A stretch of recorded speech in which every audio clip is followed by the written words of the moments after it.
how unified is a Stoic worldview? The Stoics think that, the entire universe is imbued with this active principle, Mhm. which they identify with God. I really appreciate that you're going in on the metaphysics of Stoicism. One of those is, Broicism, which is what we call people who adopt this, like, feel no pain, never cry in front of other people, be a man. And I do think that John is intentionally speaking to Stoics as well as Jews. And he says, in the beginning was the Logos was with God, and the Logos was God. Hey, welcome back to another episode of Parker's Pensées. I'm your host, Parker Sedecase, and this is a podcast where we explore all the deepest ideas in philosophy, theology, nature, and life. I love thinking about cool stuff, so come think with me. This is a very special episode. We're going to be talking about Stoicism today. So I know a lot of my audience members are going to be all jazzed about that. Some of the analytic folks might be a little upset, but that's okay. I like to trigger those folks anyways. I have with me Michael Tremblay, and we're going to be talking about some of his dissertational work on Stoicism and Epicurus. Epicurus? No, I need to know. I could just ask him, but I want to get this right. Epictetus, dude. All right. Okay, Epictetus. And we're just going to talk about Stoicism in general. What is it? Who counts as a true Stoic? We'll see. We'll get into the good stuff. Before we jump in, though, I want to thank everyone who's making this podcast happen on YouTube members and on Patreon. If you guys want more of this stuff and you don't want me to like go broke and be impoverished, then please consider becoming a Patreon patron or a YouTube member. You could join for as little as like $3 a month, all the way up to like $50 a month. Everything helps. Really, really appreciate it. If I had like 1,000 of you guys at $5 a month, that would be very cool. So please, if I'm in your top 5, top 10 favorite podcasts, please consider becoming a Patreon patron or a YouTube member. Also, if you guys are listening audio on Apple, a lot of you are, please consider leaving don't consider, just do it. Leave me a 5-star review. Leave me a comment. That would be huge. Analytics help the pod and help me feed my dogs. So without further ado, let's get into why all that was wrong, because I should have been more stoic about it. No, we're going to jump in with Michael and we're going to figure some stuff out. Here we go. Michael, thanks so much. Thanks so much for coming on the podcast, man. Yeah, thanks for having me. Yeah, this is awesome. Dude, so we got connected over Twitter because you also do Jiujitsu. What belt are you? I forgot. I'm a black belt, second degree black belt. Yeah. Pretty epic. Where do you train at? So I'm in Toronto. So I train at Open Mat in Toronto. My dad actually runs a school. So I've been doing jiu-jitsu since I was a little kid. Nice. And some started maybe like 1998 at 6, technically. Back then it wasn't super popular. Yeah. And then just kept doing it, just didn't stop. And that's really the advice I would give anybody thinking about getting good at jiu-jitsu. Just don't stop. Yeah. Everybody I know that is still doing it is now quite good, I would say. Yeah. Okay, man, that's awesome. That's so cool. Yeah, you got in before it was cool. Now it's been exploding, man, mostly because of Joe Rogan, I would say. But yeah, the podcast world is favorable towards jiu-jitsu, which is cool. Yeah, it's a niche. The Venn diagrams really intersect between those two interests. I like jiu-jitsu. I mean, I'm glad that it's getting more popular because I think it's a positive thing for people. I'm glad that more people are doing it.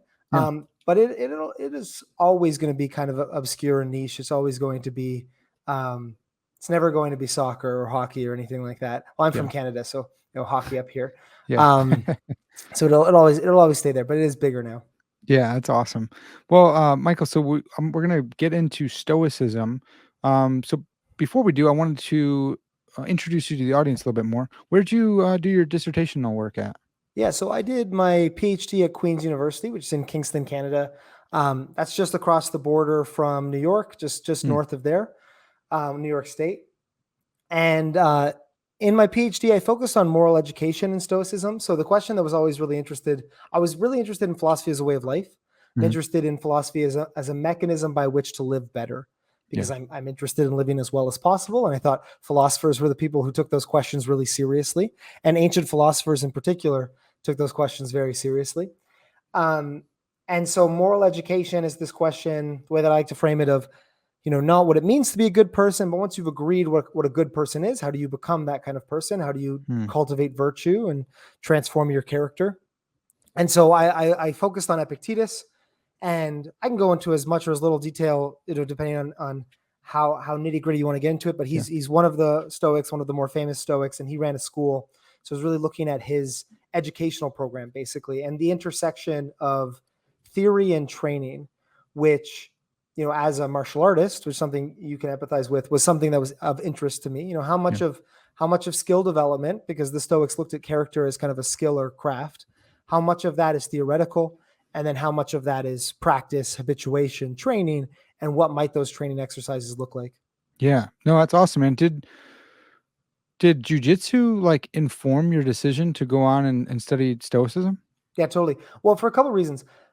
From like a theoretical reason, I was just always interested in self-improvement, Yeah. and I viewed, martial arts in a way as this kind of, or sport as this kind of physical improvement, physical craft, and then philosophy as this really kind of abstract intellectual craft. It was the Yeah. one where you didn't specialize, you kind of stayed at the high level, kind of like mixed martial arts of thinking or something like this.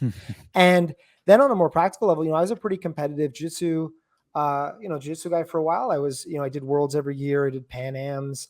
I did the Abu Dhabi Pro a couple times. Nice. So grad school was actually really good for that because, you'd sit and think all day, sit and read all day, and then you'd be like, I've got to move my body. And then I'd go train at night. So it's not like I had a physical job where, people that I know that have physical jobs that impedes their training, but I was Yeah. able to train really hard because my job was very not physical, very intellectual.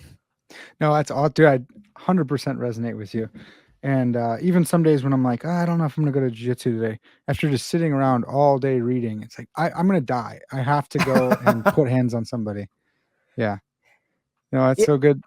it's for your own sake. It's like it kind of resets you Hmm. in a way that's really beneficial. Anybody who trains would know that, or anybody, if you're not exercising, I would recommend that as a way to kind of help your thinking for sure. Yeah, definitely. So one of the cool, some of the audience is going to be upset with the jujitsu stuff. We're gonna get on to stoicism, but it's not every day I get to talk jits with a guest. So one of the cool things about jujitsu that I found, which is different than wrestling, I started wrestling probably sounds like when you started jujitsu, first grade or something like that. And wrestling is a tight knit community. We're all the same type of person. We look at the world the same way. Jiu-jitsu is not like that at all. You could Mhm. be a skinny, scrawny, tall, lanky dude. You could be a short little lady. You could be whoever, and you're going to have some different style that you can do, which is going to match up better or worse against someone else's style. So that's one of the things I've really come to appreciate about jujitsu is the like diversity in styles, and like literally anyone can do it. Well, maybe not literally any, very many very different types of people can do jujitsu, which is really cool. Yeah, I mean, that was one thing I wanted to mention when you brought up the third, I guess, connection between philosophy and martial arts is that martial arts for me has always had an ethical component. Mm, So my dad, who was my coach, he started in karate. And so especially Eastern martial arts has this really, this kind of Spider-Man with great power comes great responsibility. yeah. This idea of there's no point in being the kind of person who can fight people and just uses that to beat people up or be a bully. Something's gone very wrong. And you're not only are you a bad person, but you're a bad martial artist in that case. Mm, And um, I'm not to generalize about wrestling. I wrestled in university. Although Canadian university wrestling is a bit less intense than American collegiate wrestling. Um, but I think wrestling is very much a sport, and there's a lot of value to sport. mm, There's a lot of character value to sport, and a lot I love about sport. But in my impression, I didn't feel like wrestling was a martial art, and maybe that's why jiu-jitsu can attract a wider variety of people because the purpose of doing it is not just excellence at the sport. It's not just fitness. mm. The purpose is more inclusive. And you see that kind of reflected in the way that the classes are taught and the way that, hopefully the cultures of the clubs. Yeah, no, yeah, that's good. That's fascinating. Everyone can, most people can do jiu-jitsu. Not everyone can do wrestling. Yeah, that's Well, I fascinating. think I think more people could wrestle if, and we could get in. I could have this whole conversation about martial arts. The problem with wrestling is the culture, right? That Mm, connects to the sport thing. The reason why most people can't wrestle is because when you go to a practice, they're going to say go 100% and either quit or get better. And that's just not the way jiu-jitsu classes are taught. Jiu-jitsu classes are taught to be inclusive, to promote technique, but to be okay with not going intensely. That's the real cultural difference. And I think that's that sport martial arts divide, as I think, at least. yeah. I lost you there for a second. I hope that it was still recording you. Can you repeat it just in case I can edit this back? But you Yeah. were saying that the real problem or the real difference with wrestling is the culture.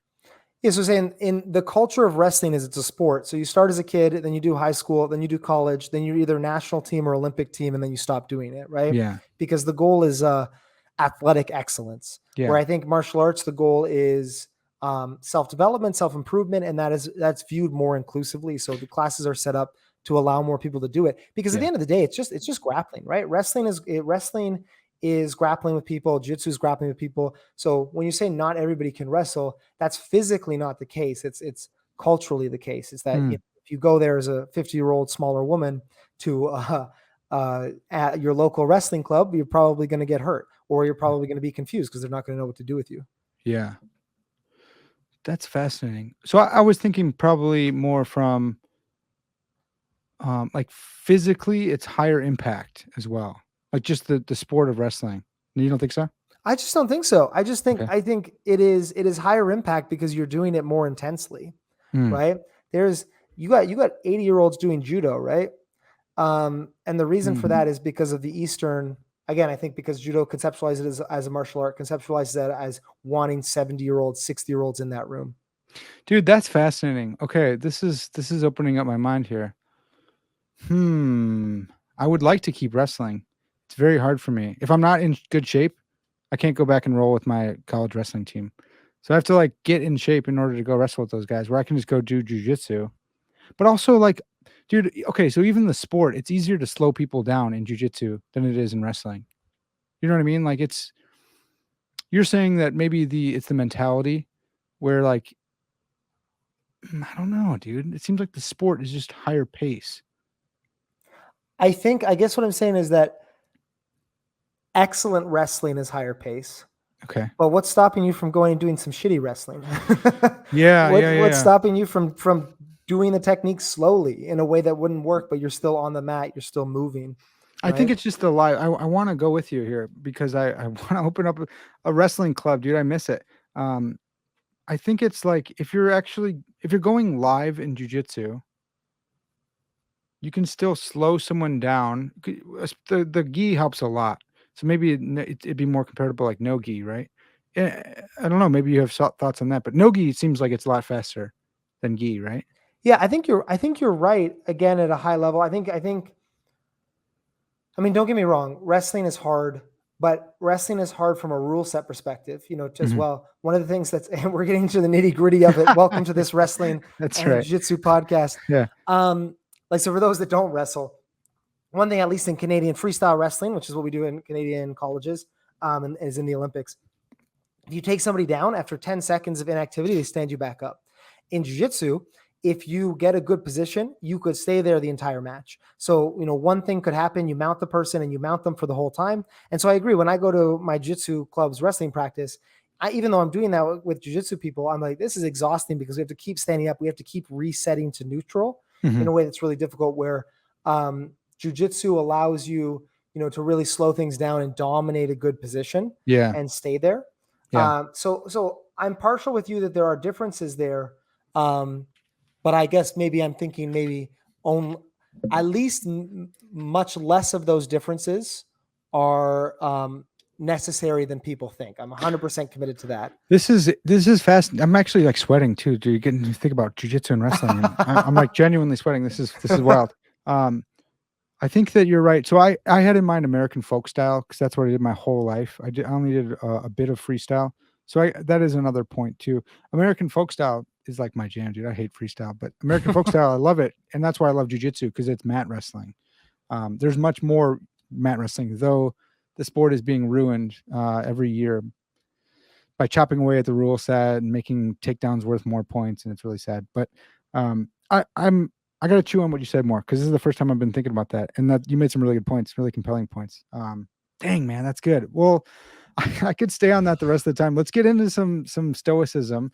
Um, you got into it because of your jiu-jitsu. Dude, I'm sorry, I have to ask. How, because you were so early on it, it's really fascinating. How the heck did your dad get into jujitsu before everyone else? Yeah, so my dad has. I think we'll go some false advertising if you put Stoicism on this podcast. It is a Jiu-Jitsu podcast now. Um, so my dad did some judo, did some boxing, did some wrestling. The big thing back then was pre-UFC, right? Yeah. So before the Ultimate Fighting Championships, things were siloed. This was also pre-internet, right? So you Hmm. think of and I know you know this, but also talking for people Yeah. listening. Um, these disciplines would develop in silos, and they wouldn't really have a training ground to see which was better than which. And so my dad had done a couple of these, had been pretty competent in this, and then he went to Vegas for business actually, and there was a Gracie school. Mm. And the Gracie school had some challenge at the time, which if you beat a black belt you get $1,000 or something. I don't know what the challenge was. And so I was like, well, I'll go in and have some fun with it. And they put him with a purple belt, and the purple belt just beat the shit out of him. Yeah. And he went with the blue belt next, and the blue belt beat him worse, and he realized the purple belt was being nice, and he had bounced, he had boxed, he had wrestled, he had done martial arts his entire life. And so it was this real like mind screwy moment, this I guess this kind of cognitive dissonance or this paradigm shift of I thought I was this, and I've realized that I'm not. I thought I was the kind of person that could handle themselves, or could beat other people. Certainly somebody who's only doing grappling or only coming at me with one style. Yeah. And so he does the story of he goes home, he's at his boxing club, and he's sitting under the heavy bag, and he says, I'm either going to quit martial arts entirely because this is all bullshit, or I'm going to switch and start doing jiu-jitsu. And that was Mm. kind of the mind shift moment. But back then, he was in Ontario, Canada. He had to fly down to Miami to train. It really Wow. wasn't accessible in the way it is now. Yeah, that's insane, man. That's so cool. So it does go back to the Gracies, like anyone who was before the UFC, like even the UFC does trace it back to the Gracies as well. But yeah, that's pretty wild, man. That's really cool. All right, folks, that's 16 minutes. You guys can settle down.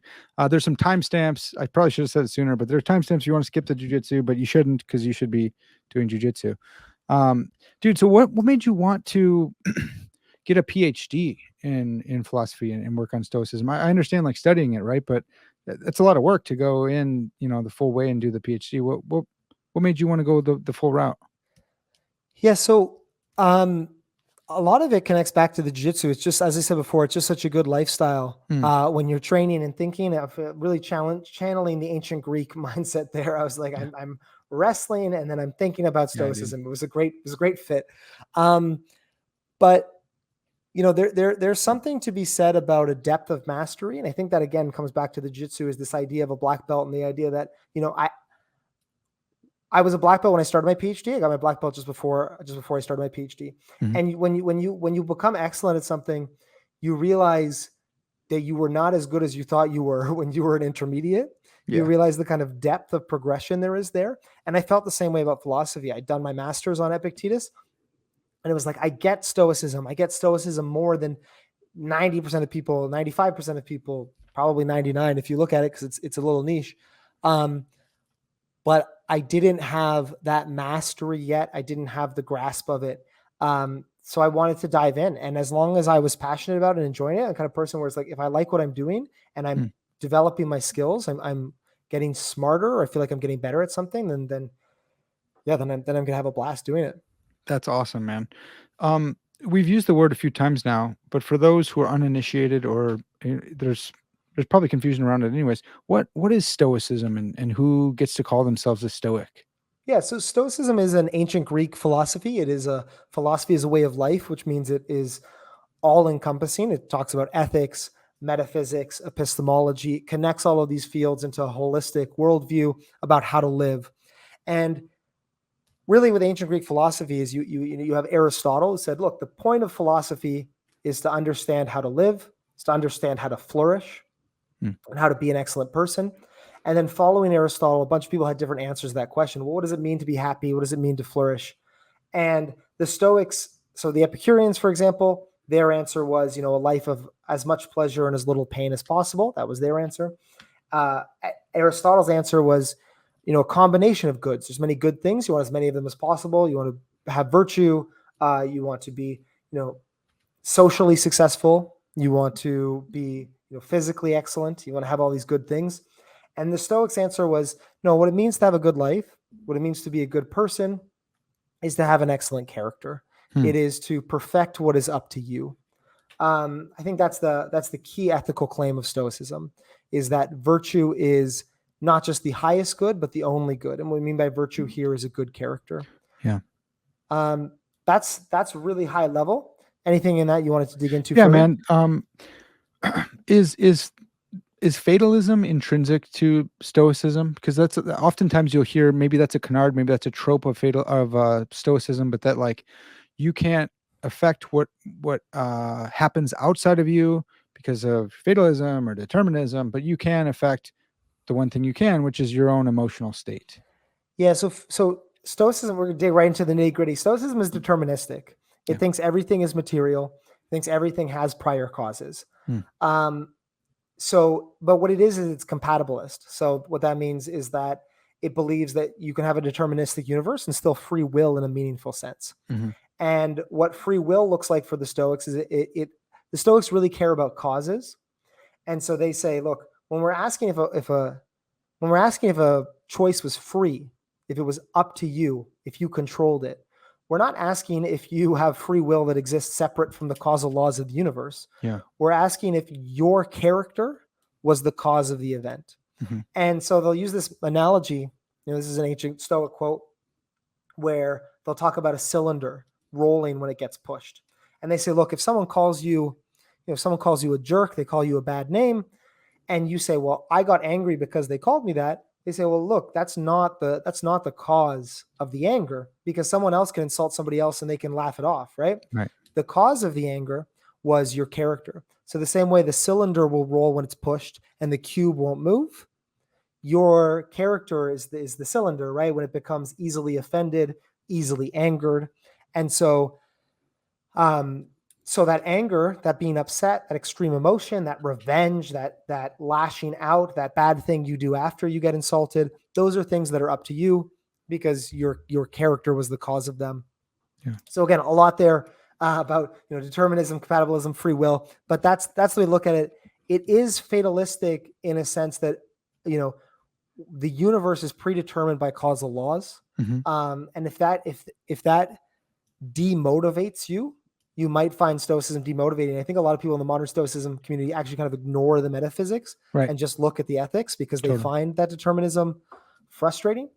But I think Stoicism has some compelling ways. I don't know. So I find that compatibilist picture compelling. Yeah. I'm a compatibilist myself. I spent a lot of time on like problems for physical determinism and over-determination problems. I wonder. So I'm with you on the compatibility of free will and the definition of free will, really, and probably even more responsibility. Being compatible with being determined. I wonder if you're physically determined. Those don't look like the right kind of causes to form virtue, right? Like so, like the whatever's going on in your brain, the neurochemistry. Those don't look like reasons, right? Like it looks like you should have reasons for your actions, even if they're being determined or not. It looks like those are two different things: a neuron firing and a reason.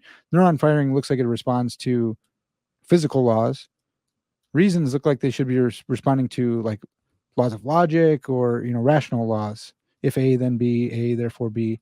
So what do you make of that concern for physical determination or determinism, I guess? Yeah, I mean, I think you're pulling me into your wheelhouse a bit here. So forgive me if I'm, no worries, I'm going to try my best here. Yeah. I was just joking about this with someone else. I'm so entrenched in the ancient arguments, I lose track of some of the modern arguments. I don't think. I guess I don't see the risk of losing reasons in the kind of dualist sense, and the kind of these are things that exist in the mind as some separate spot. I think that what we're doing when we're evaluating somebody, you take moral responsibility, for example, or when we're evaluating the quality of a person, we're making a claim about whether or not they're an excellent person, whether or not they're the kind of person we should admire, aspire to be like. And so when we look at causal interactions, when that person encounters a certain kind of situation, their neurons fire in a certain way that produces, the correct result, or the way that you want to respond in that situation. for me, that gets the job done. I guess I'm not really Yeah. sure. I'm not really sure what's missing. Maybe if you could speak more to that about what's at risk here. Yeah. So a few things. So, like the justification of beliefs looks like whatever we take knowledge to be, it has to have some kind of reason for it. If you don't have a reason, it looks like it's not justified. So and this is the epistemological route, I think there's others too. And I don't want to put you on the spot and like try to jam all the Phil mind stuff because I feel you too. I don't know the ancient stuff very well. So I think the worry is that you're losing reasons for your beliefs, and so it looks like maybe you're losing knowledge. It looks like maybe you're losing. It looks like maybe that position is self-defeating. Okay, so why I think that? Because um, if I believe A, I tell you I believe. Well, let me go. Let me say C. I believe C because I see the entailment from A to B to C, and I saw A. So I have A and I have B, so I see the entailment to C. That looks like a reason and a logical progression. But really, the story is no, the neurons were firing in a certain way. And it looks like you got syntax without the semantics going on. You have the neurons firing, and that's really the true story for why you hold to C, not because you saw A and B, but because your neurons fired in the right way. Okay, so I mean, like, yeah, totally correct me if I'm wrong here. Yeah, no. I'll take a swing at it. I mean, it seems to me that the way in which your neurons fire is predetermined by the beliefs you're committed to, right? So if you're But if it, disposed, yeah, oh, sorry, go sorry, ahead. go ahead. Well, if if it's physicalism and physical determination or determinism all the way back, there's no like initial beliefs to start that ball rolling, right? Like if you have initial beliefs at the beginning and your neurons are determined by those beliefs, no problem. But those beliefs, where'd those come from? Well, it looks like the base level is this physical reality, and that doesn't have anything to do with reasons, right? That's neurochemistry, that's physical. Do you see what I'm saying? Yeah, I guess maybe the it's your use of the word reasons. Yeah. So when I think of reasons, I think of, um, you know, if I think that money is a good thing Hmm. and I want more money, I have then a reason to pick up the money I see on the ground.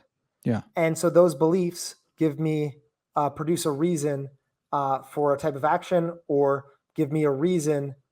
They produce reasons to have a certain kind of response when I see that money. Yeah. Um, I don't see how I'm losing that reason if that belief is, culturally predetermined, physically predetermined. I picked it up because of some kind of long causal chain. Although I might be missing the. Yeah, so I don't want to spend like a whole ton of time on it because it's not integral, but it is a fascinating thing, and I really appreciate that you're going in on the metaphysics of Stoicism, where so many avoid it, and maybe they're not avoiding it on purpose, but I think some maybe. So I like that you're facing it in the true stoical sense and just, hey, let's just own this. Um, oh man, I forgot where we were heading. Oh yeah, okay. So I don't think it's like if it's causal, if it's sociologically determined, something like that. I think I have no problem with like determinism. I think it's a particular type of determinism, physical determinism. So you have why did you perform action phi or whatever? Why did you perform this? Well, because I wanted to do that, because I saw that it would be a good thing, because I felt like it was in accord with a virtuous life. Okay, that's one explanation, but there's also this other explanation that is your fibers were agitated in a certain sense, and they the neurotransmitters crossed the synapse, and the action potential went off, and that led to this and this, which led to another fizzing in the brain, and it looks like there's two causes for them, Cool, but cool. then the reason cause up top, if everything is just physical, then the argument's called mental drainage. So all the justification reduces down to the physical. It looks like you don't have the reasons up top that you thought you had for performing, action phi or whatever. So we're just kind of subjectively experiencing the physical reasons take place, but not kind of participating in them in any sense. Is that the? That's the concern. Yeah, that's Yeah. the I think so. One thing that might get us out of this is the very start of Epictetus's discourses. Awesome, dude. This is I great. I don't know. I don't know if it'll work. I'll try my best here. Yeah. He talks about reason as being the only faculty that's self-reflexive. Mhm. So, because when I hear what you say, I think it applies to something like a dog, or maybe a less intelligent animal, and I see the issue, right? You might think, this animal has a personality, this animal has a type of character, but there's just this this matter bumping into each other in a certain way, so we're Mm. telling a kind of story about it. The Stoics think that the entire universe is imbued with this active principle, Mhm. which they identify with God, Is it the and logos? the Okay. logos, and that principle. So there's a passive principle and an active principle. So and that active principle is imbued in everything. So there's nothing that's purely passive, but it manifests in different ways. So Hmm. at its base form, it manifests in providing shape. So a rock has that type, and then the next level, it has aspects of growth. So that's something like a plant. Um, reproduction. And then at the next level, it has kind of stimulus and response. This is an animal. And then at the highest level, it manifests in the human mind, which actually has the capacity for reflexivity or It sounds a self-reflection. little bit like Aristotle, like vegetative souls and animal souls and Yeah, yeah. So no, I mean, it is similar. It is all quite inspired and all kind of working from the same worldview to a certain extent. Um, the the difference with Aristotle, if I recall Aristotle correctly, is this idea that we kind of we have these aspects in us simultaneously. hmm. Whereas the Stoics would think that we have Oh, these aspects in us because we are literally animals, yeah. but our identity is located in that reflexive part, in that highest part of our rationality. And so this is what separates us from animals, is that we can um, conceptualize the stimulus we receive in language terms. So they're called the lecta or the sayable. So when I see a tree, I can think to myself, that's a tree. Yeah. And then because I can kind of separate the stimulus from my reflection of the stimulus, I can then reflect on that reflection. I can think about that proposition, Yeah. and then I can decide to agree to it or not agree to it. That's where I get the freedom. That's where I get the space. Interesting. That separates me from an animal. Where somebody like a dog, it's just input output, and you can train the black box in between input output, Yeah. but it's just going to be that. Whereas for the Stoic psychology, um, that input output, I can actually participate in changing the trajectory of the input to the output, Hmm. or I can even abstain from making a judgment. I can assume a skeptical position. I'm not sure if this gets you around your problem, but what it shows, I think, is a kind of a difference in the Stoic view of human psychology from something like animal psychology, without having to have a dualism, I think. Yeah. Yeah, I'm not sure if it does either. I am a dualist, so I do want to like press them and come on over, folks. So I love that, but I think that's so fascinating, and I love thinking about the distinction between man and beast, and the that's been one of my obsessions for a long time is the reflexivity and self-consciousness, self-awareness. This kind of stuff is so cool to me. So it's really great to hear that the Stoics had that in mind. How how unified is a Stoic worldview? Like, you get these groups which are really, it's really helpful to categorize in kind of the history of ideas type sense of like, here's the Stoics, and then here's the rationalists and the empiricists. But you you zoom in on the rationalists, and you're like, well, Descartes' a little bit different than the other rationalists. Like these guys all have different views, and I'm not sure that they would appreciate being lumped together. What's it like for the Stoics? Is there a Stoic worldview that were they teammates? Were they buddies? Or were they like, was there rivals? What do you make of that? Yeah, I think they were buddies. So what there was is there was definitely buddies that joined the Stoic buddies. There was Zeno, who was the founder. We're looking at around 300 BC, so a bit Okay. after Aristotle. And then that's the early Stoa. Then there's the middle Stoa and the late Stoa.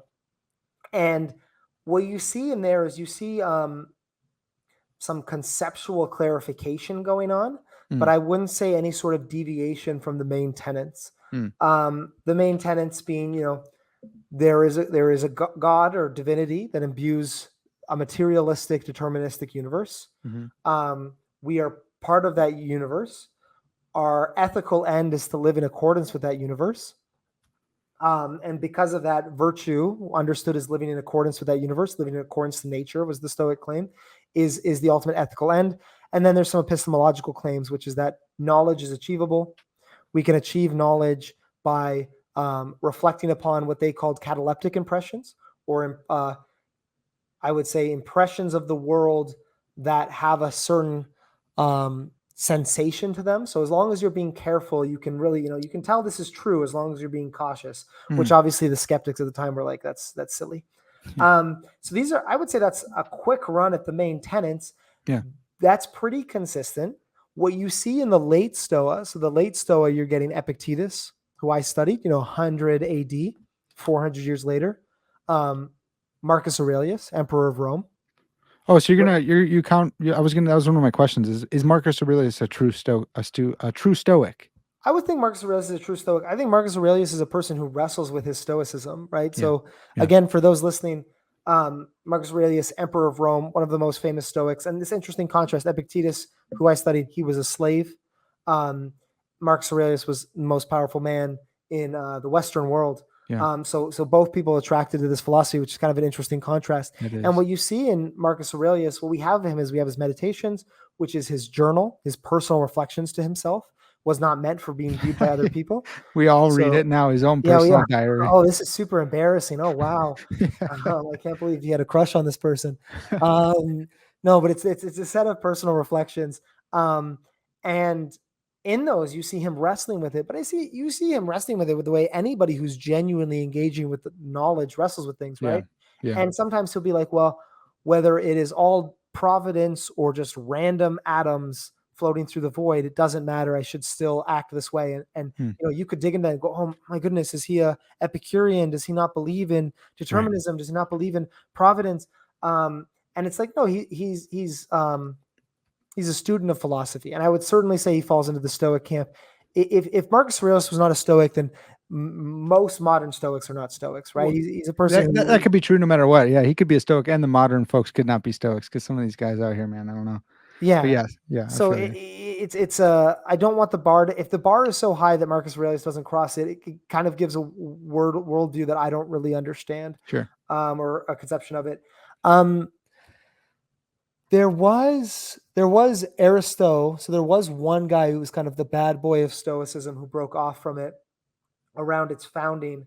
And his idea was, so the Stoics, I feel like this is brain dumping a lot. So feel free to dig into it. This is awesome, dude. This is what the podcast is all about. So yeah, Cool. This is great. So the Stoics had this conception that virtue is the only good, but there's such a thing as indifference. So those are external. Those are things that don't have to do with your character. And some of those are preferred and some of those are dispreferred. Okay. And what that means is all things being equal, if something's a preferred and different, that's like health, money, friends, all things being equal, you should tend towards these kinds of things. You should choose these things if you don't have a reason not to. Yeah. And something that's a dispreferred and different, like disease, death, physical injury, those are simple ones. Those are dispreferred. You should not do those unless you have a reason. But if you have to jump in front of a car to save a child, that's when you're going to select a dispreferred and different, because that's what virtue is asking of you, right? Yeah. So, and then Aristotle, I mean, this is not that controversial. Like it's not that big of a thing if you're not into the nitty gritty of Stoicism. But his thing was, he just says indifference are dumb. They don't make any sense, because really he's kind of like a particularist. Like every particular situation is going to have a correct choice. And so what's the point of having these kind of rules about health? That doesn't teach you anything, or physical injury. That doesn't matter. What you should do is you should consider each individual situation, what virtue requires of you in that individual situation. So this kind of categorization makes no sense. Let's throw it out. And so I think that's like the biggest thing we got to schism in Stoicism. Wow. That ended up being rejected, but that's kind of the continuity. That's pretty cool. And it's really helpful that you brought up particularism. because it totally tracks in my head. The Methodists would say, do this, this, and this, and the particulars, hey, take them all as they come. Virtue is going to require different things, but there's one true virtuous act or virtuous way to act in each situation. That it I guess they rejected it though, which is sad because that sounds cool. Yeah, yeah, That's too bad. yeah. Um, would you consider yourself a Stoic? Is it like not anachronistic? I guess the opposite. Is it like can you do that? Like, are Yeah. you? Am I allowed? Yeah. Go ahead. Is it in my right? So in the modern Stoic movement, if you're not part of this, there's a couple different. I recently did a podcast episode where I talked about the 6 different types of Stoicism. Mm. One of those is Broicism, which is what we call people who adopt this like feel no pain, never cry in front of other people, be a man, which is kind of a That's good. misappropriation of Stoicism, I would say. Broicism. I like it. Then there's like $ Stoicism, which Yeah. is the S with the as a money sign, and the idea is use these Stoic principles to as effectively as possible run your business for the acquiring of money, which goes against the Stoic claim, right? Which it doesn't put money on your you're putting money on a pedestal above character, Yeah. and that's that means you're using Stoicism as a tool. Because they have a lot of really great tools for dealing with stressful situations, dealing with kind of, I would say, performance. So it's popular with athletes for these reasons. But Yeah. you're not being a Stoic if you use Stoic tools to make money because you think money is the best thing. You're not being a Stoic. Yeah. And then there's modern Stoicism and traditional Stoicism. And so modern Stoicism adopts the ethics and says, look, they got this idea right about virtue being the only good and virtue being knowledge. It's something I haven't talked about, but virtue being knowledge. Mm-hmm. But this God stuff, that's a little weird. Don't know if Yeah. we need that. The physical laws, their description of physics, that clearly we need to throw that out. But the modern Stoic thinks we can preserve the ethics while either throwing out or changing the metaphysics. That's really the big divide. And then the traditional Stoic says, look, there's going to be some updating, right? They didn't have modern science, but if we lose the metaphysics, if we lose the God, we lose the idea of a providential universe, we've lost the ethics. Mm-hmm. So the traditional Stoics are the ones who are saying, I had a discussion with Chris Fisher, who I would say is probably the lead of the traditional Stoic movement. He says, look, I don't even want to call myself traditional Stoicism. I just want to call myself Stoicism, because Stoicism always thought you needed the ethics, the metaphysics, and the logic. The modern Stoics are the ones who are breaking from this tradition by thinking we can get away with throwing that part out. Yeah. So I appreciate that view because it's not just you guys are new and we want to be, there's like the conservative liberal split in everything. And yeah, I could see that happening there, but he's arguing you can't do it because of the metaphysics. The metaphysics is actually important for you to have these ethics. You need the metaphysics. I think that's a really cool move. I think I'm only counting 4. I maybe didn't mean to. I didn't ask for a full taxonomy, but I got Broicism, Stoicism with a cash sign. I got modern, and then I got traditional Stoicism. Oh, I'm forgetting the other 2, which is my fault. I did it a while ago. I'll have to. I've been putting you on the spot here, dude. My bad. I can go back and I can listen to my own episode. Yeah, I had this really funny moment the other day, which maybe the people listening will find this funny and kind of humbling. Humbling for myself and maybe helpful for others, where I was doing a podcast episode on weakness of will. I don't know if you're familiar with weakness of will as a concept. Acrasia. Acrasia, exactly. So it's this idea of, why we, even though we recognize something to be the best course of action, why we fail to do it. And I published a piece on this in my PhD. And I was writing this podcast and I was like, I can't really remember this much about it. So I'll Google it. And when I Googled it, I got a paragraph of myself explaining it to me. And I was like, this is really weird. So good. But also kind of humbling, because it's like, I'm not the expert and I'm trying to look for an expert, and the internet is telling me I'm the expert, which I think is kind of kind of a funny situation. I feel like that now. I told you 6 types of Stoicism and I could give you 4, but I could come back and give you the other 2. No, and we got some good ones too. I'm so glad you brought that up, dude. It's actually super good to see the humility from scholars, and just to remember that, like, when people write books, that's their work, that's legitimate, but that doesn't live inside their head either. And it's so hard. Everything I write, I'm like, just stay up in here, please. Can you stay, please, for me? And so actually, what I've been doing is I make commonplace books, um, or compendiums, depending on their. I have a technical term for each one, but before I'm going to go speak on a particular thing that I'm supposed to be an expert on, I'll just review through it and just cram that back in there. It's like it's still mine, dude. I wrote it down. It feels kind of cheap, right? But like I need to do it because I'm supposed to be helping people with.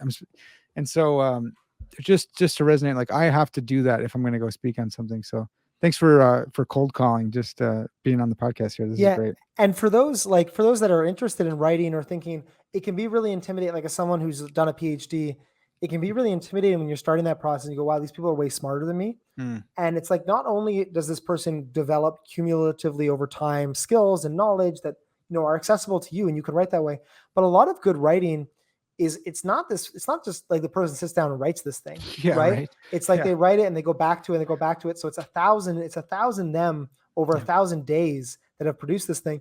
And then somebody else that's really smart, you give it to them and they provide comments, and then you get peer review. And then if it's then you get the editor. So I would really say, those listening to this, you're almost certainly interested in philosophy, whether academically or not. And you can write some good stuff if you think of it as a craft over time and not as kind of an inspiration of genius or something like yeah. this. Man, that's so good. Okay, so there's a couple things that have come up that are huge, that are really cool. My audience, I have a lot of theists listening, mostly Christians, and Christian philosophers. So they're gonna be really fascinated, and they'll be really mad at me if I don't touch on the logos and the divinity in the traditional Stoicism, or just true Stoicism, if we want to follow that. Um, what is this logos like? A lot of times from Christian sources, interacting with the New Testament and the Stoics who are mentioned in the New Testament, and even just looking at the cultural milieu of the New Testament, people will say, well, the Stoics of the time, um, they believed in a divinity, but it was more of an impersonalistic deity, impersonalistic logos plan, which you could call God, but may not be like a person God. Any truth to that? Who is the God of Stoicism? What is this God like? Yeah, that's exactly right. So it's not anthropomorphized in any method, right? Mhm. So God is nature. Mm. Nature has a type of rationality.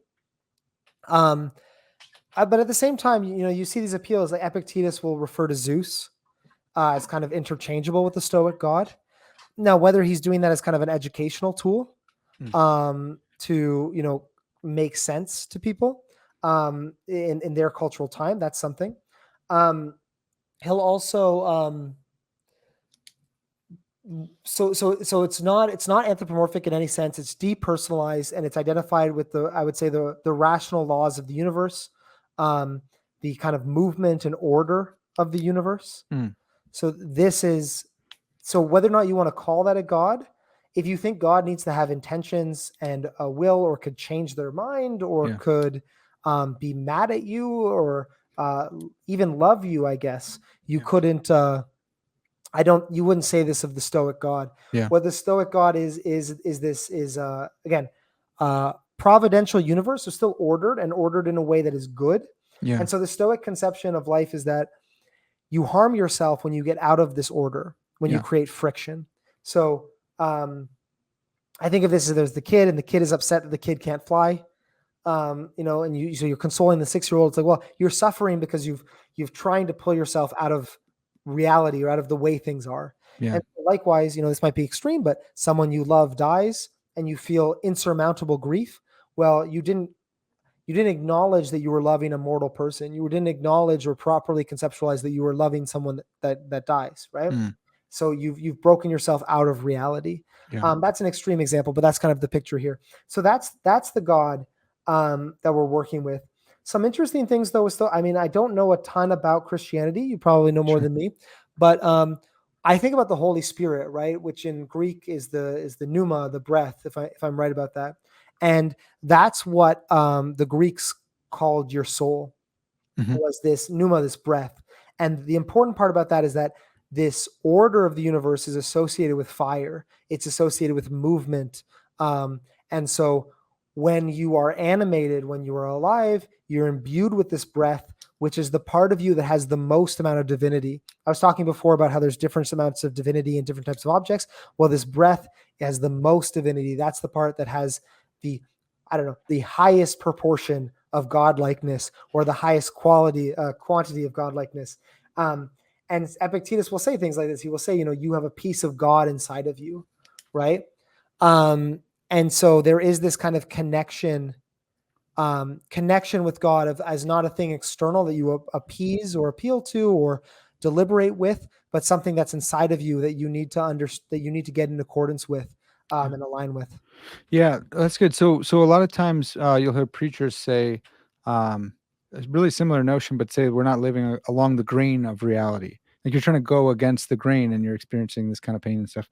It's really fascinating what you said about breath and fire and divinity, because in Christian scriptures we also have the Jewish scriptures, the Old Testament, and there man is made in the image of God. And how is that? Well, God breathed into the clay of Adam. He formed Adam out of clay, and he Cool. breathed into his nostrils the breath of life.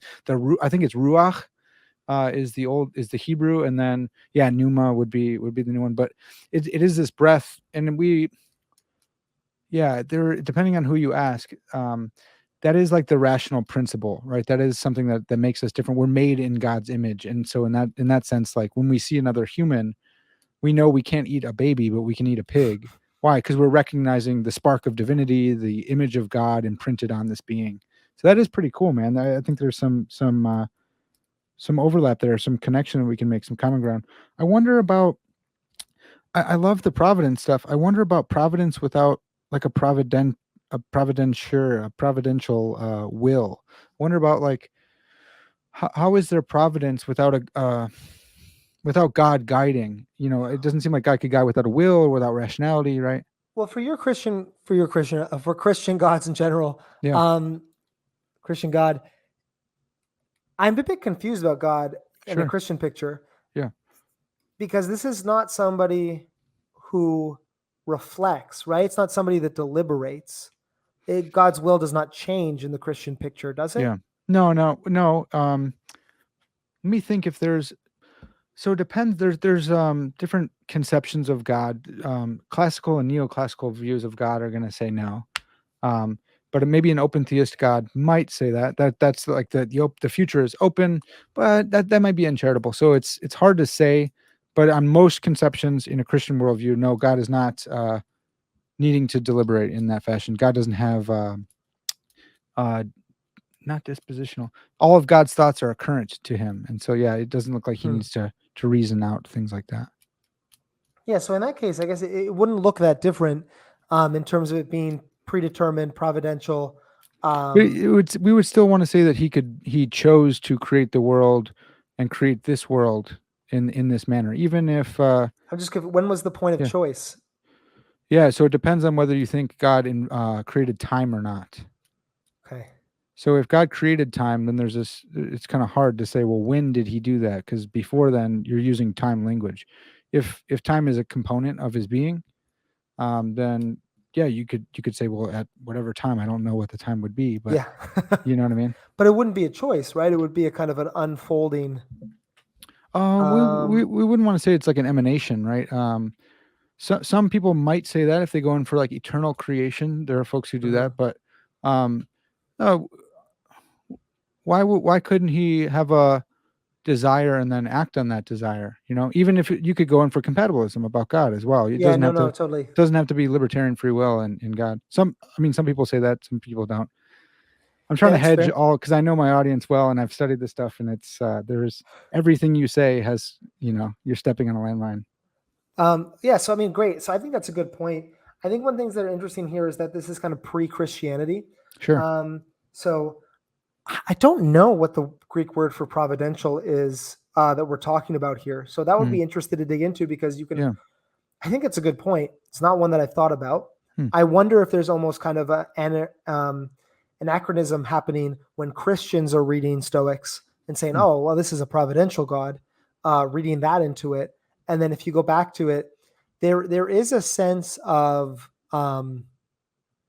this is the way things are supposed to be, Mhm. and it's good. and it is a good way. The universe is a good universe. But in terms of what grounds that, if it's not, the choice of a perfect being, I couldn't tell you on the spot. Yeah. This But is good, man. This is fun. I love this. This is like comparative religions with Stoicism and Christianity, which is really cool. Um, my audience is going to say, well, the Hebrew scriptures predate the Stoics and stuff like that, going all the way back, and Christians are going to appropriate that. So I do think that there's four gospels in the Christian scriptures in the New Testament, and the fourth is written by John. And I do think that John is intentionally speaking to Stoics as well as Jews. And he says, "In the beginning was the Logos. The Logos was with God, and the Logos was God." And so he's hitting on dual aspects here. One is he's reaching his Jewish audience um, who has this word. In the beginning, God spoke, and it was God created the heavens and the earth. He said, "Let there be light." And so there's this debar, there's this word. And so he's translating that to Greek, but he's also reaching out to the Stoics saying, hey, what you guys say is impersonal, this divine plan. It's a person, it's this person of Jesus. And the Stoics are going to say no, but he is trying to reach out, which is really cool. So it's anachronistic on purpose, at least in the case of John, because he's trying to convert them to Christianity, which I just think is so cool to see some interplay in the Bible between Stoics and Christians. yeah, I remember I did so I learned some Greek for my PhD, and you're translating some parts of the New Testament, and like maybe it is that part in John, maybe it's a different part, but talking about giving speeches to the Stoics and the Epicureans, and Acts 17. Yeah, Paul. yeah, Yeah. Paul. Yeah. Okay. And I do love that. I think that point of that being on purpose, that's not something I've ever considered before, actually. The Hmm. active interplay where you don't take Christianity's kind of cultural dominance for granted, where it's kind of the maybe the cultural minority that has to appeal to the intuition or the Yeah. cultural impressions of the majority, which is Yeah. something different. That's Yeah. not something I've ever really considered, because I kind of stopped with Stoicism in my study. But Yeah. really, really interesting. And that logos again, yeah, I mean, you've hit on this, right? But this idea of there's a rational principle, it's within us, it is also God, it is within all things, it imbues them with reason and order. Um, and so that seems to connect with, what you were mentioning from the Christian scriptures. Yeah. It's so cool, man. I want to jump in on virtue. And I know that that was the subject of your dissertation, was this apparent tension between in Epictetus's moral philosophy. So I wanted to talk about virtue a little bit before jumping into a little bit more of the details of your dissertation. Um, when it comes to ethics, it seems like Stoicism is committed to like a virtue ethics, and I'm wondering if what's right and what's wrong is determined um, by your telos. Like, is there is telos in Stoicism? Yes, absolutely. Um, for those again less familiar with this is something that's really popular in Plato. It's this conceptualization of, when we're talking about something being good for something, what does that mean? Or being a good example of something, what does that mean? Well, you have to refer to its end, to its function. A good pair of scissors is one that cuts well, right? You don't want to measure a wheel by the criteria of a pair of scissors. It doesn't make any sense. Likewise, we don't judge. We don't say this is a bad dog because it can't fly. That's Mhm. something we say of birds, right? These teloses, you can both create this telos, this end, because you can create a physical artifact as a human. You create a pair of scissors with the intention of doing something, but you can also discover these in nature. These are also part of nature. Mm. And so a lot of a lot of ancient Greek philosophy, because now we can bring in people who aren't Stoics, they took this for granted and they said, well, it became like almost, I like to frame a lot of this discussion as an identity discussion, Mm. because what you are determines your end. Yeah. So for Aristotle, what you were is you were a rational animal. So yeah, it matters that you have character, which is you know the use of your intellect and decision in situations to decide what's the best way to be and the best way to act. But it also matters that you have food. It matters that you have social, social connections. And so for Aristotle, there was a kind of vulnerability to chance, because you could be a great, because you had different buckets, right? Yeah. And you could have 10 out of 10 in the character bucket, but your family dies and your house burns down. Sorry, man, you had a bad life, right? You're a victim to circumstances, right? And the Epicureans conceptualized us as pleasure-seeking beings. So beings that wanted to maximize pleasure, minimize pain. And I like to say that the Stoics conceptualized us as decision-making creatures.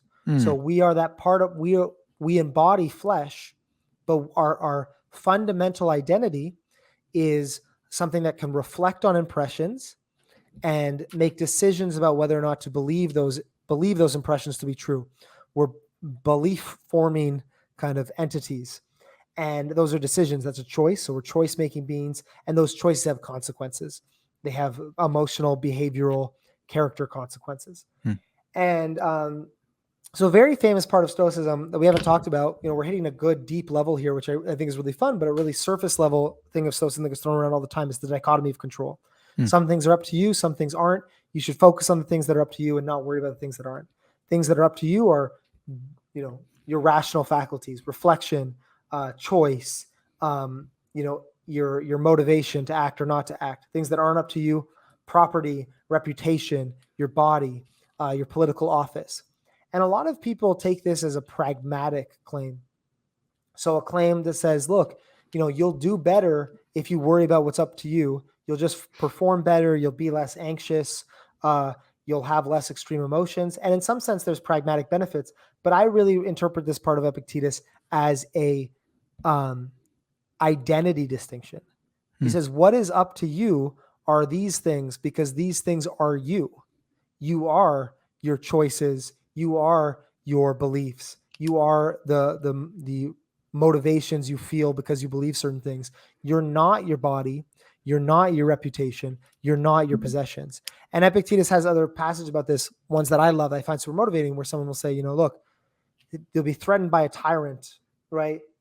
And the tyrant will say, I'll throw you in jail, and Epictetus will says, you're going to throw my body in jail, but, not even Zeus can control my mind. That belongs to me. Yeah. And so that's, again, an identity distinction. So this is a long answer, but This is good. Yeah. Is there an end? I say, yes, there's an end. The end is rooted in identity. What do you conceptualize human beings as? Each ancient school has a different response to that. The Stoic response is that we are decision-making creatures. And so what it means for us to flourish is not to have big muscles and be physically excellent in this traditional Greek or Roman way. It is not to have political office. It is to make the right decisions with the circumstances you're given, because that's how we judge you, the same way we judge a bird by its capacity to fly, something like this.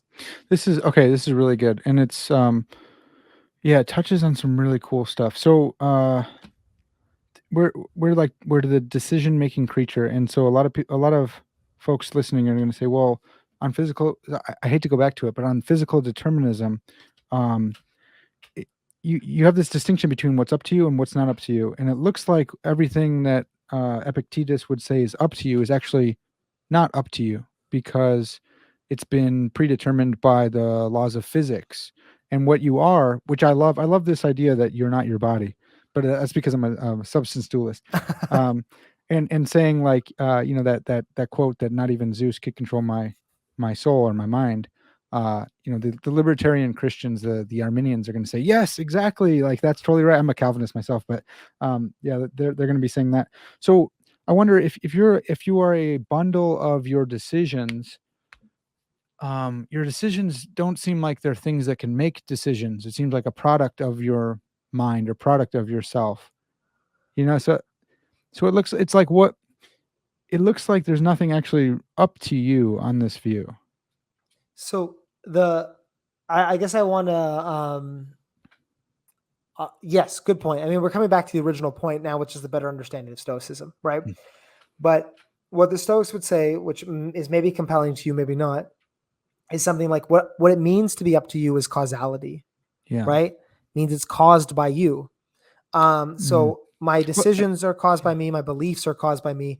But what are you? What's the thing that's doing the cause? You are literally because we're breaking this down, and this is great. Most people don't push this Yeah. because most people come into Stoicism from an ethical side. So Yeah. I really love getting pushed on this metaphysical side. Thanks, man. That's cool. Yeah. You are the pneuma, the breath, the the part of your body that is of a certain consistency that differentiate, like your it's not like blood because it's not blood, but imagine you Right. have this thing flowing through your body Like a that is of immaterial soul or something. a material soul, exactly. That's of a No, different immaterial consistency. soul, dude. That does the work you need. No, The immaterial. but it is material. It is material. Maybe they're getting it wrong. Maybe they should switch. They're so Yeah. close, is what you're Yeah, saying. that's They're right. so That's close to making sense. right. They just need that last little jump. Yeah. But it is material. So it's a material soul. Yeah. And Yeah. that If and they so if they went in for like a vitalism, I know that term is kind of like out nowadays, but if there's like a vital what does that mean? life force Hmm. of some kind, where you could still consider it to be a physical, whatever physical turns out to be, right? Because it's like our physicists don't know what physical is.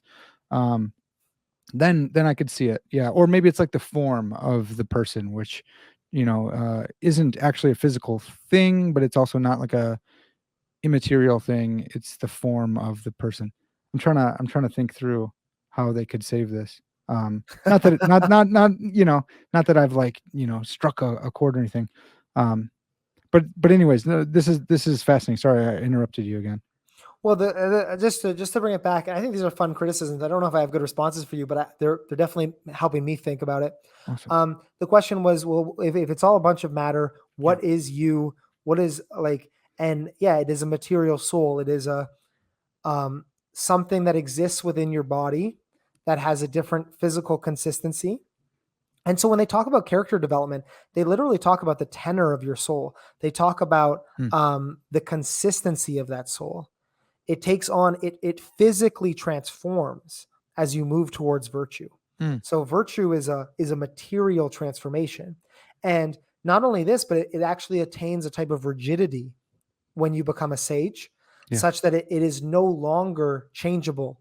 So it is changeable in the vicious person, the unwise person, and it can move. It can become worse or it can become better. But once you achieve sagehood, it actually solidifies so that once you're a good person, you stay perfect forever. Um, Yeah. what So in makes in Christian terms, we call it sanctification. You're being sanctified, and we would say like in the new heavens and the new earth, you're at a point where you are not non passe peccare. You're not able to sin. And going in on the moral terms, it'd be like, yeah, you're not able to perform vices any longer. So that's kind of another cool one. That's the I connection. had I had no idea that was a thing, but Yeah. that's the exact same thing, which is interesting because the Stoics got a lot of heat for this, right?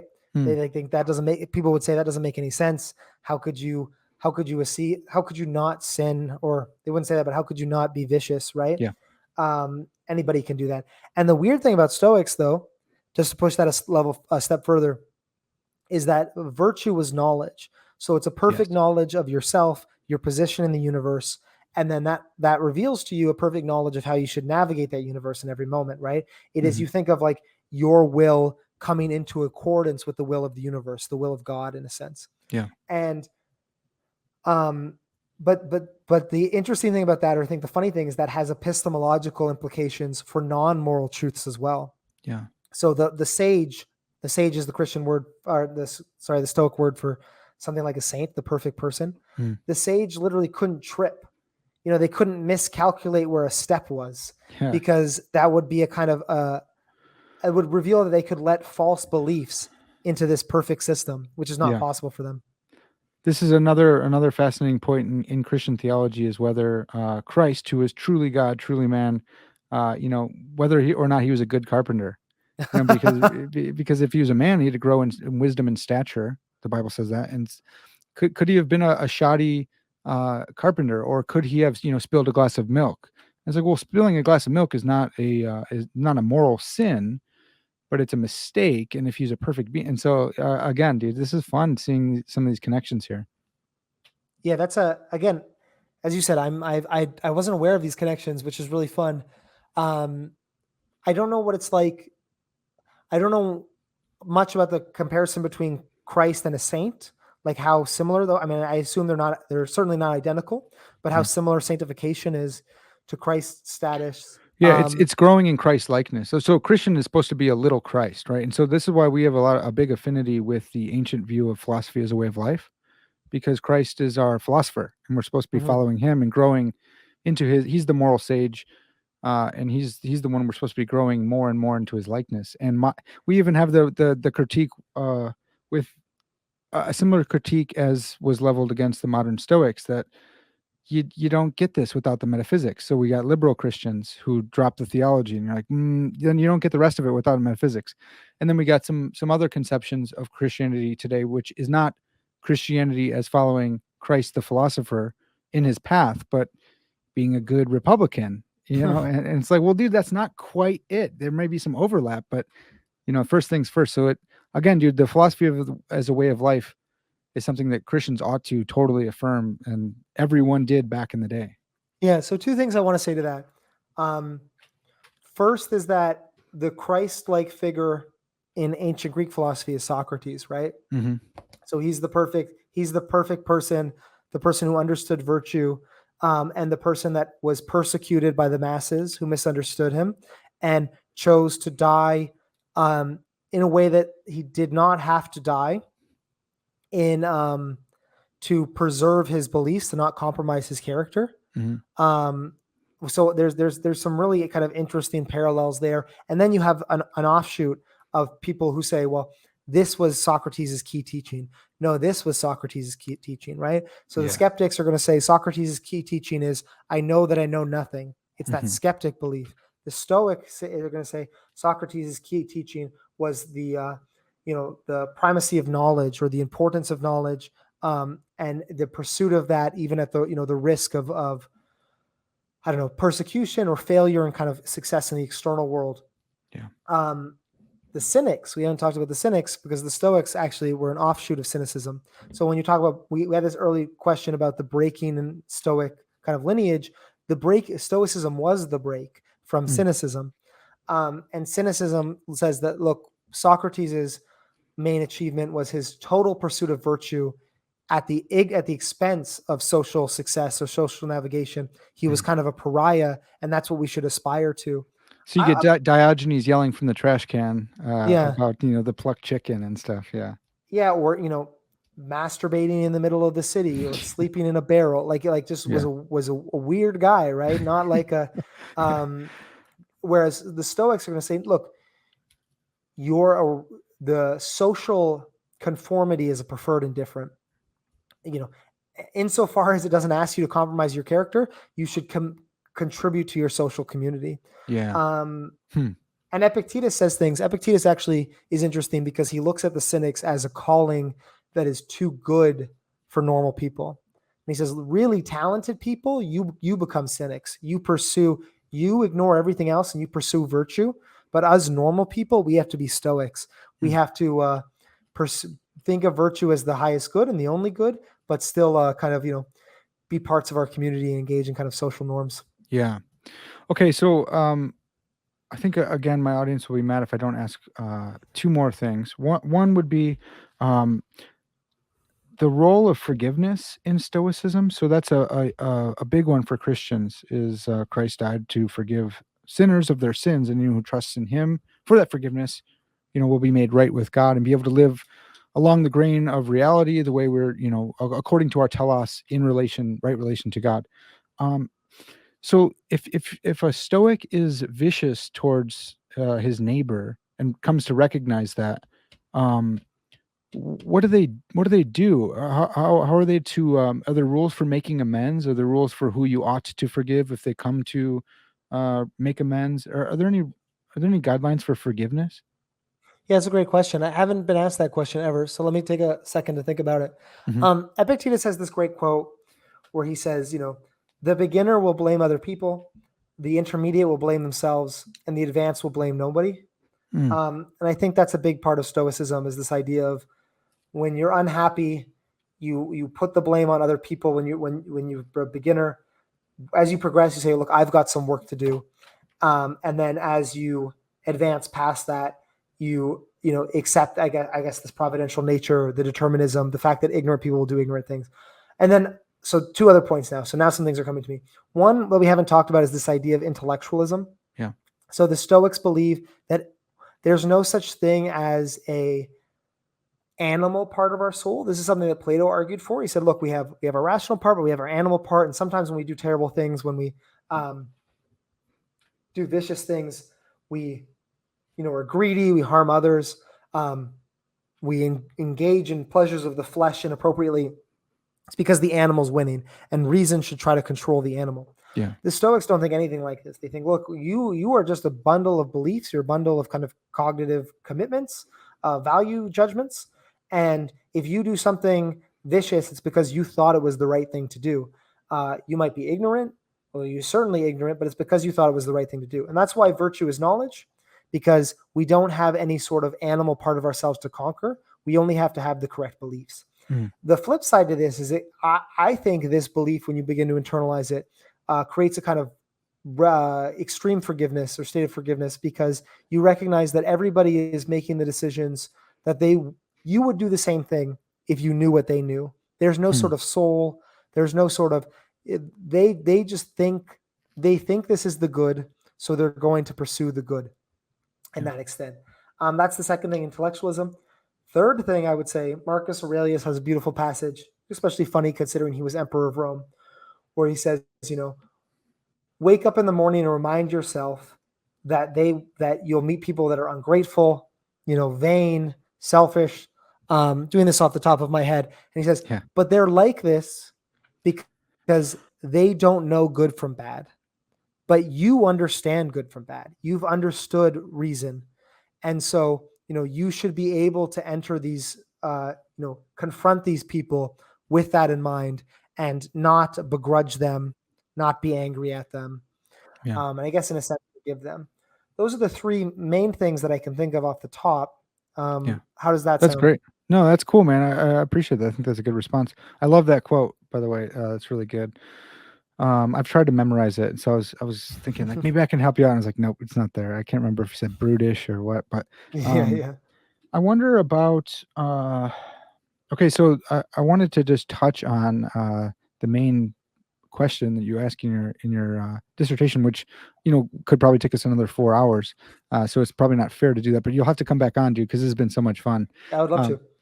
So what about someone? So the Christians are going to be thinking of Saint Augustine, who, in his Confessions, which was like one of the first autobiographies ever, maybe I think it was the first autobiography ever. He says, I went and stole some pears from my neighbors. They weren't even good pears. We didn't eat them. We stole them and threw them away because we wanted to do something that was wrong. So I wonder, I think the same thing is true of Plato, where he said like, wrongdoing is out of ignorance. And if you did know what was right, you wouldn't do what was wrong. I wonder how you make sense of people who say, no, I'm doing something because I want to do evil. I want to do bad. Is that possible? Or are they just confused about their mental states maybe? Yeah. So this comes up to the problem of acrasia we talked about before, right? So the question is like, well, because the Stoics are going to say acrasia is impossible. Someone can't do something they think is wrong. And then you're going to say, well, that seems kind of anecdotally really false. People seem to do that all the time. And there's a couple ways to get out of this that I think work. And so what we're interested in is not the circumstances where you regret things, because you can obviously change your mind later. What we're interested in is the subjective experience of like feeling like you're doing something wrong, knowing that you're doing something naughty or bad. The example of a child stealing pears, that's a great example. So there's a couple things. One is that there's different types of wrongs. So in one sense, you can recognize something is wrong for another person. You can recognize that you're harming somebody else, but you don't think it's wrong, right? That happens all the time. You say, I'm doing something that society thinks is bad, but I don't think it's bad. So with that anecdote about stealing the pear, it's not the same as a child putting their hand into the fire, right? Yeah. That is a more compelling. Sorry, I'm just to cut this off. I'm hot spotting because my internet's being weird, so I'm not sure if you can still see me. Yeah. My internet might Yeah, be a you're little bit good. more choppy, but that's what I'm going with. Okay. Um, so it's not the same as somebody putting their hand into the fire. That is, if you had a child who said, I wanted to do something wrong, so I burnt my hand off, that's a bit more compelling about, wow, that seems bad for you, and you did it anyway. Yeah. This is somebody who's trying to push against the social norm, right?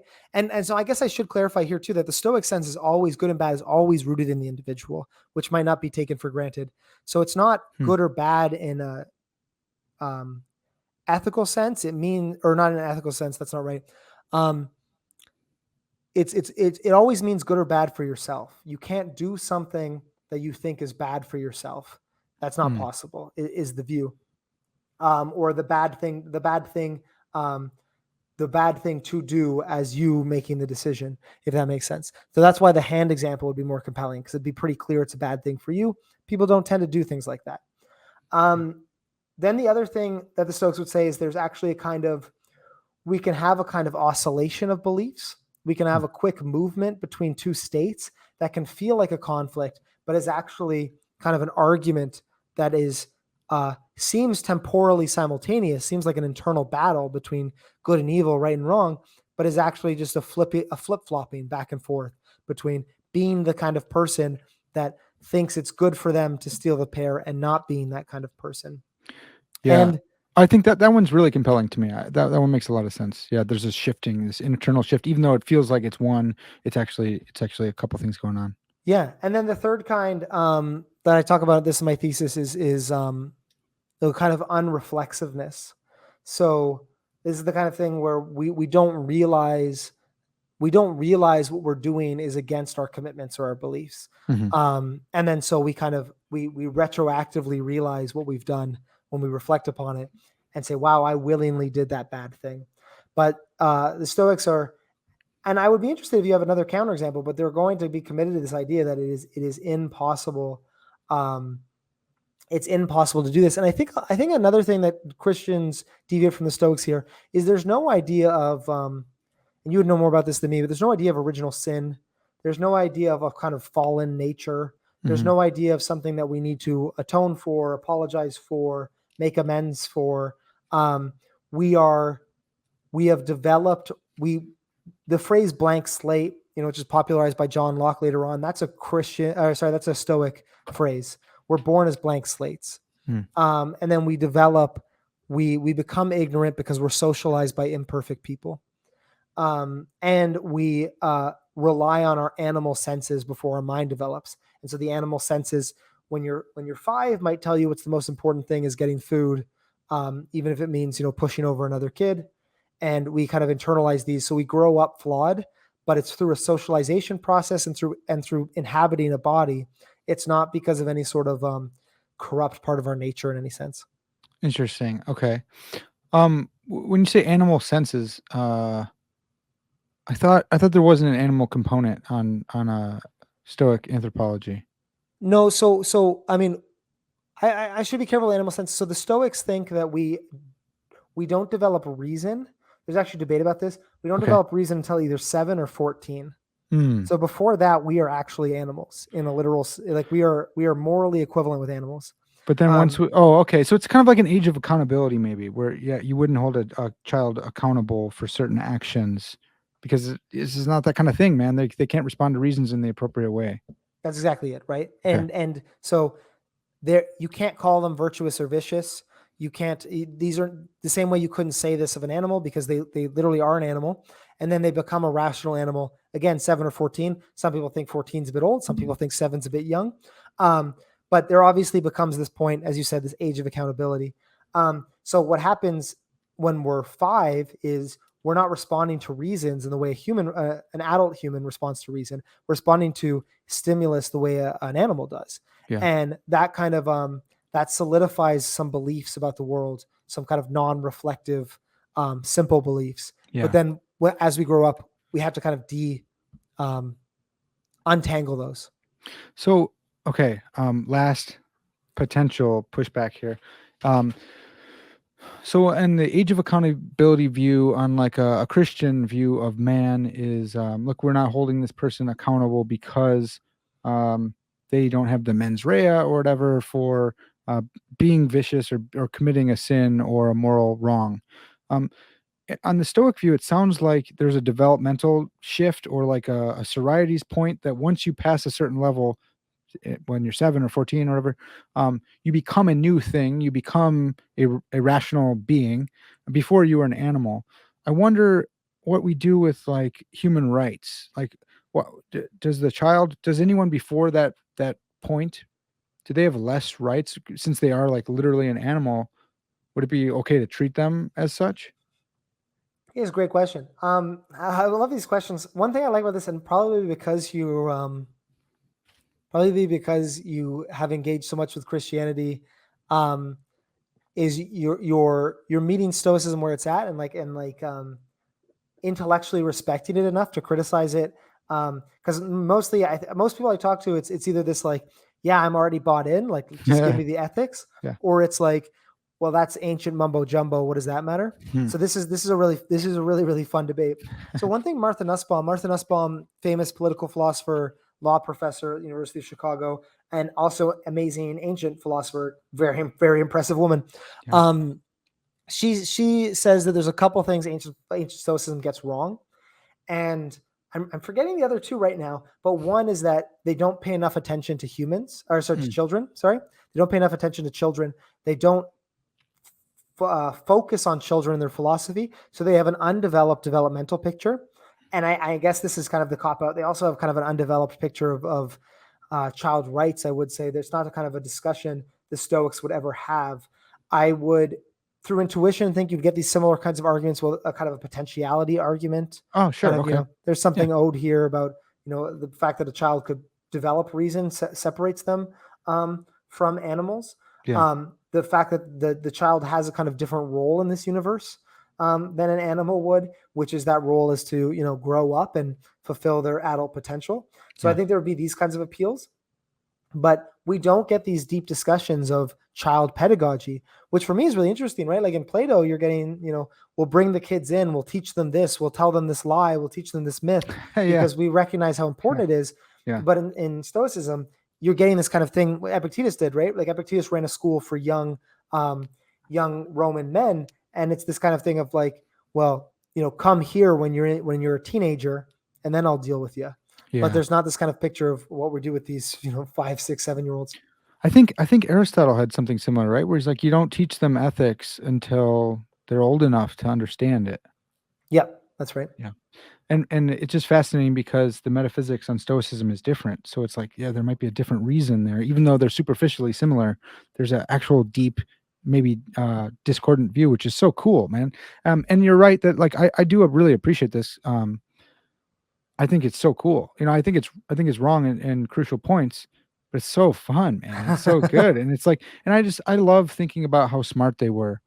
So often people are like, what did people know 100 years ago? I'm like, you might be surprised, man. They're probably much more educated than we are, at least when it comes to, the soft sciences or whatever. When it comes to like virtue and what it means to be a man and what it means to be a woman and a virtuous one at that. Like, dude, I don't know if it. That's just 100 years ago, but then you go all the way back and you're like, what did these? They wore sandals all the time. You're like, dude, these people invented arithmetic and stuff. Like, or they discovered it. Like, settle down. They have a lot to Yeah. say. Yeah. Yeah, there's something that I had this like great moment in a graduate seminar on my PhD where I was saying the reason I love ancient philosophy is that if there's something that somebody wrote about 2000 years ago and it still resonates with me, then there's probably something true there. Yeah. And my professor stopped me and said, "No, no, there there does not mean there's something true there. It means there's something important." And that was a Mm. really helpful distinction for me. Is like, okay, yeah. True and important. Yeah. So it's not necessarily what the Stoics say is not necessarily right, but it has something important to say about the human condition Yeah. if we're still interested in it. They could get everything wrong, and it's still an important perspective if it's still resonating with us. Yeah. That's so fascinating, man. That's a really good point. You had me with the true thing, and now I look stupid because you corrected it. That's so great. Okay, dude, you got to come back. This was super duper fun. I'm so glad that you are able to represent the views so well. That was really, really cool, man. And I appreciate you letting me bring in some of the philosophy mind stuff. That was fun as well. Michael, where can people find you if they want to hear more from you? Yeah, great. So I have my own podcast, and maybe we'll do a switcheroo. We'll do some Oh, that'd be discussion on fun, dude. Christianity That'd be for fun. the Stoic community. So I have a Stoa Conversations podcast. I also co-founder of an app called Stoa Meditation, Yeah. and so I'm talking about the self improvement stuff, talking about this character development. You think, look, there's a lot of theory out there on Stoicism, or there's a lot of little videos, but we're lacking a kind of training program. People that want to work on cultivating this. And I think the Christian community, this would really resonate with your Christian audience. This idea of, I'm gonna read a quote, I'm gonna actively reflect on it or mindfully reflect on it, and then I'm gonna make a commitment to putting it into practice. And so that's the Stoa meditation app.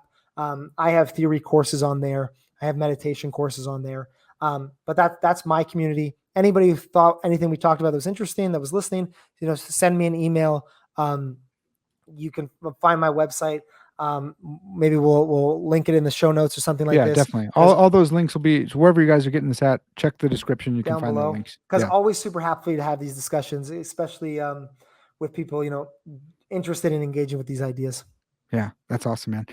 All right, folks. Well, that's going to have to do it for now. We've been all over the place. It's super duper fun. And hopefully, this is just the start of a long friendship and relationship here between me and Michael and I. That's going to have to do it for now. This has been Parker's Pensées. And as always, all glory to God.